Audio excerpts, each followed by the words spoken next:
One thing this is not is just another state visit. And although Deng Xiaoping on his arrival got the usual White House welcome at a South Lawn ceremony, the administration is giving him the kind of treatment over the next week not normally laid on even for a head of state or head of government. The visiting vice premier technically is neither, just the most powerful man in China.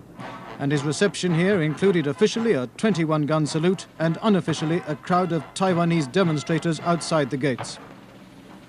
Mr. Deng, warmly applauded by the invited White House guests, is here, of course, for more than an exchange of courtesies.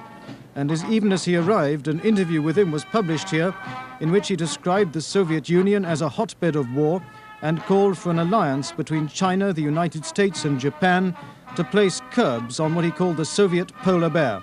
Mr. Carter was rather more tactful in his own remarks.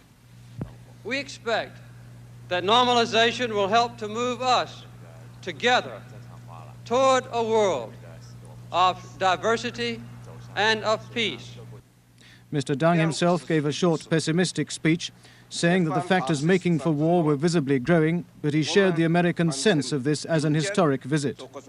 The two men then left for the first of their sessions together, starting point of a 7-day tour and a calculated diplomatic exercise. The Texans, who pride themselves on their hospitality, had vowed that Mr. Deng should remember this as the best time of his trip. He'll certainly see nothing quite like it.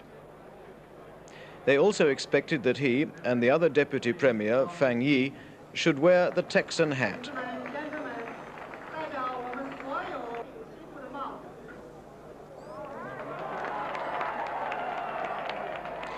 And as if that wasn't enough, the Chinese leader was then taken in a tour of the rodeo arena by stagecoach. Only after that did the main event begin. A show not just for the few Chinese in Mr. Deng's delegation, but for the millions watching at home on television. And what were they to make of it?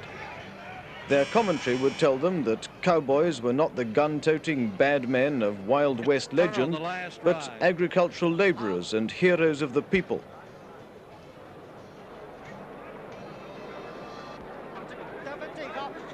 Here's Charles Treadway. It had been supposed that Deng Xiaoping would address the crowd when the rodeo was over, but he left without doing so. One theory was that he just found the Texans inscrutable. Zachary's fixing to get in trouble.